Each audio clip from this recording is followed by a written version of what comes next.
Good morning. My name is Lauren Birney. I'm coming to speak to you from New York City, Manhattan, New York City, New York Harbor. Thanks so much for listening to me today, talking to you today about a project funded by the National Science Foundation, integrating environmental restoration science with computer science in New York City public schools within New York Harbor phases 2 and 3. We have a list of partners that I will be going through as well, but I'd like to show you a few slides to get us started. This is New York Harbor. Many of you have probably been to New York City. It still looks the same, fortunately. We're all recovering from this pandemic, but at the same time moving forward with our lives. It still remains very beautiful, however, the waterways are somewhat polluted. That's the reason for our project. There were 5 components of the original grant, which began in 2014: the teacher training, the student curriculum, the digital platform, after-school programs, and community exhibits. Many of these involve students ages 6 through 16. New York City public school students participate in programs that support science, environmental restoration science, computer science, and STEM.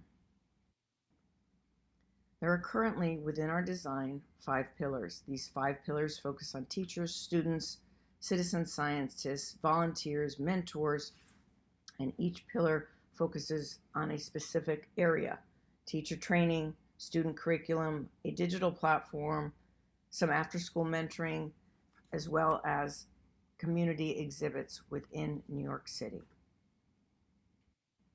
As you can see, we have a very diverse population. These are some of our students and teachers that work with us within New York City public schools. The program itself has a research and evaluation plan that's constantly being revised in terms of making sure that the project is moving in the correct pathway and the correct trajectory. This slide here outlines that specifically. I won't go into detail, but the slides will be available at the end, and should you have any questions in regards to that, I'm certainly happy to answer those for you.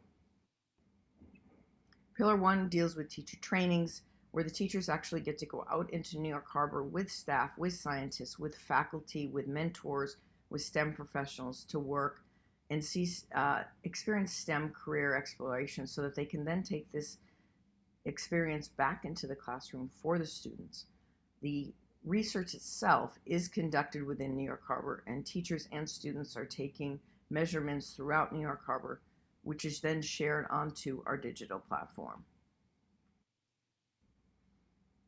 As you can see, the students here, they have a presentation at the end of the term. This is called the STEM Symposium. It's held on Governor's Island.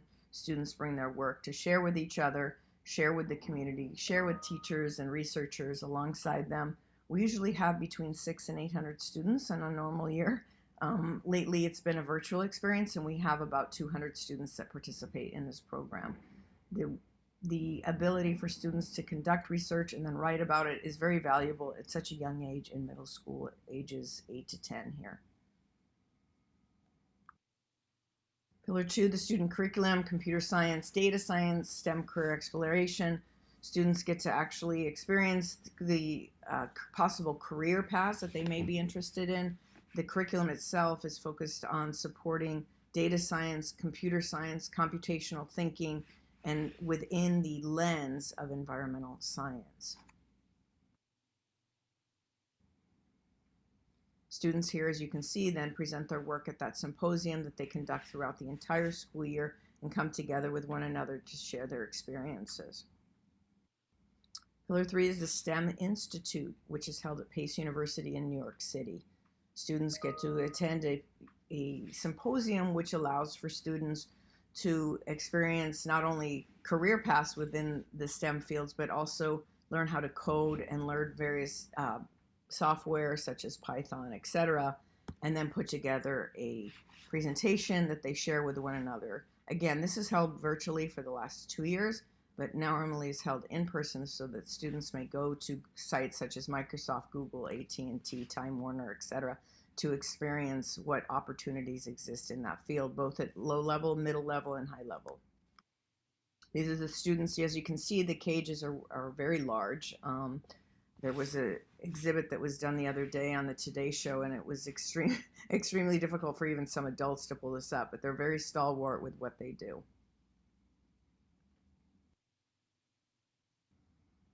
The digital platform, as I mentioned, is the central tech hub for our work. This hub houses all of the information that the students upload in terms of the research, oyster measurements, pH measurements, salinity, etc., that's taken at the various STEM hubs.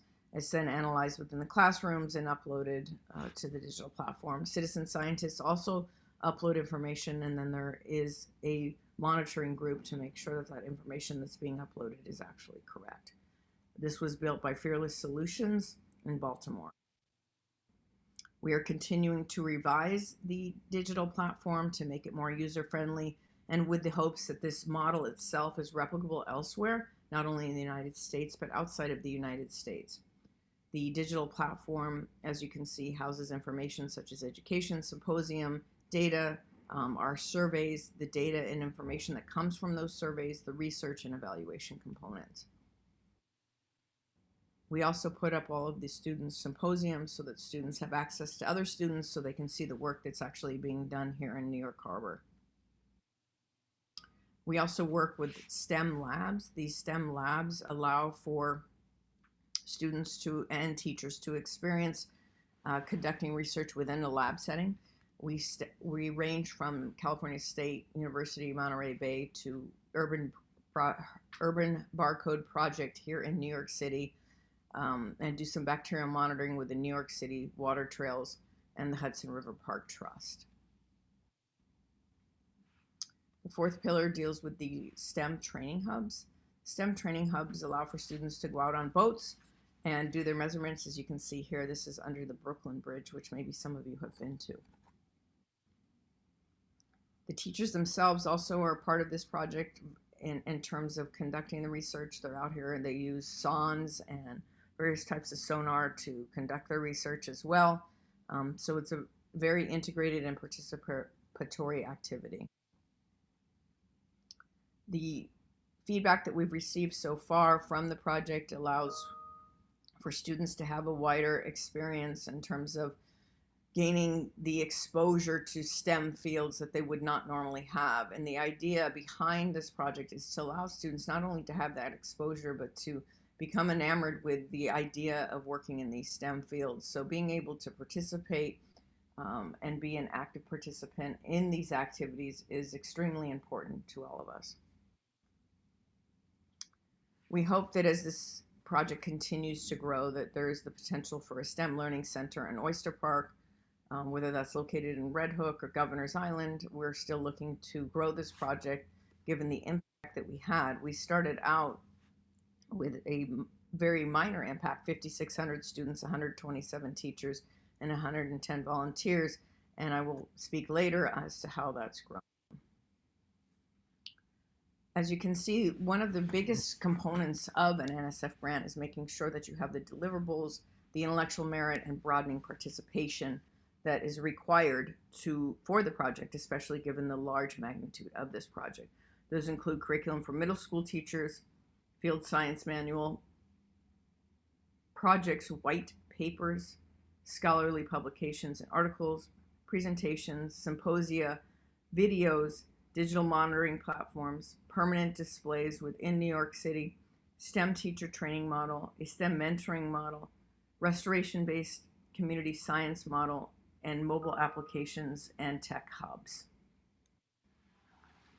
The computational thinking and computer science component I want to speak to a little bit here. This involves teaching students how to think, how to prepare, how to think beyond what's on the paper while you're out in the field as well as in the classroom. And this is sometimes a component that's lacking within education itself, so it's become very paramount for us as well. Some of the impacts that we're seeing is this idea of community science, citizen science, and allowing the community itself to become ignited around an idea, a concept in terms of making that community better, which is cleaning New York Harbor's water. So this has been part of the reason for the success of this project. And the same vein, this can be replicated elsewhere for similar issues within a variety of communities. This here is an example of the exhibit. This exhibit is at the New York Aquarium in Coney Island, Brooklyn, New York. And you can see the students getting ready to go out on the boat. It's quite an undertaking, but they're very, very excited as they go out and experience these types of opportunities. All precautions for pandemic have been taken. These were pre-pandemic photos. If you do not see masks on, the photos come from pre-pandemic. There's also virtual opportunities for people to participate on driving boats, learning how to navigate the waters, as well as going to the exhibit and participating in opportunities that go beyond what the project offers itself. There's also a larger project that's happening off of the Staten Island coast in New York City, and they're continuing to build living breakwaters so that Superstorm Sandy would not come again to this part of New York City and create the havoc that happened previously. You can see that the level of water is fairly deep, so students are required to do a lot of precautionary measures prior to going out into the water. But this is a photo. You can see JFK in the background, so those of you that have flown into New York City may have experienced that as well. In terms of future impacts, we hope that this is a drawing designed by Scape Architecture, in which students will be able to participate within the water itself with growing reefs and docks and things in which not only students but the community itself would be able to play a role in helping New York Harbor to maintain its cleanliness.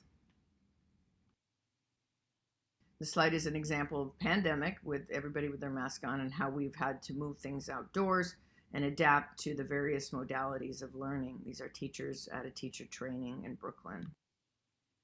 We also do a lot of events promoting the work, trying to get the word out in terms of the Billion Oyster Project and the New York Harbor School, sharing the information that the students are doing, and we allow the students to do that directly. Another drawing of the hopes of a hub that would exist off Staten Island and allow for not only students but the community itself to be integrated into that research and making sure that the water remains clean. These are again some of our teachers putting in cages off of Brooklyn.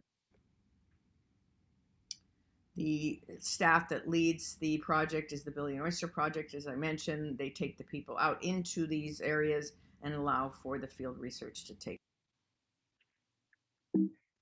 place. In terms of a future impact, we would love to see collaborative models that will be able to be replicated, such as this, and allow for students as well as faculty and researchers to come together in a collaborative way.